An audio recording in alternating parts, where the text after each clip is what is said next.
హరే కృష్ణ. మీ పిల్లల్ని భక్తి మార్గంలో నడిపించాలనుకుంటున్నారా? అయితే A for apple, B for ball లాంటివి ఇంకా వదిలేసేయండి.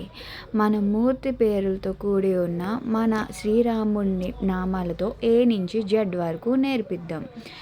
ఏ for Ayodhya Rama, B for Bhargava Rama, C for Chinmaya Rama, D for Dasharatha Rama, E for Eeshwara Rama, F for Phalguna Rama, G for గుణాత్మక Rama, H for Hanumatha Rama, I for ఈయన Rama, J for Jagadabhirama, K for Kausalya Rama, L for Lakshmana Rama, M for మర్యాద Rama, N for Narahari Rama, O for Omkara Rama, P for Purushottama Rama, Q for Kushalava Rama, R for Raghukula Rama, S for Sitarama, T for Taraka Rama, U for ఉత్తర్ధ Rama, V for Vashishtha Rama, W for Vaikuntha Rama, X for Jitendra Rama, Y for Yogita Rama, Z for